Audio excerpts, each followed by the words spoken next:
there are many people who are worried that these kinds of games have negative effects on our social behavior. They are worried that aggressive games make us more aggressive. When we experience violence, that then we also become more violent in the real world. And another worry is that these games make us less empathic.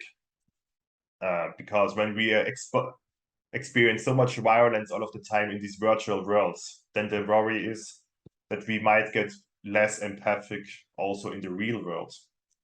But the thing is that the scientific evidence on this is entirely unclear. We conducted an experiment. We invited participants who had not played these games before. And then we took half of these participants and we let them play a super violent version of Grand Theft Auto 5.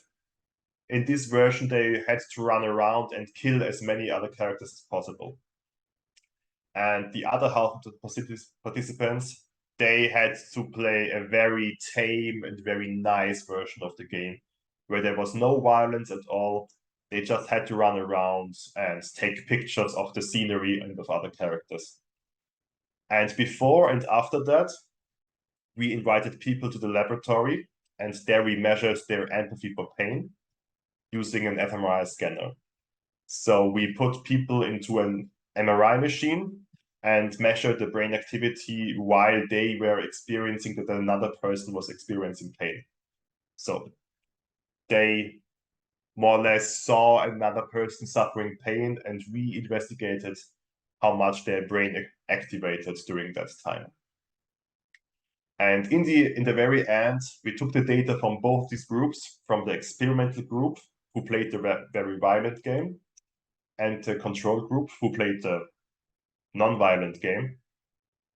And we compared that data statistically to see if there was any effect of the violent video game. We found no difference between the violent video game group who played this very violent video game and the group who just ran around and took nice pictures. There was no difference in behavior, and there was no difference in their responses in the brain. So it seems like, at least in our study, violent video games had no effect on empathy at all. It's still not sure if this also holds for larger exposures to violent video games. And importantly, we still don't know if violent video games might have a special effect on vulnerable subpopulations such as children or young adolescents. So this is not clear yet.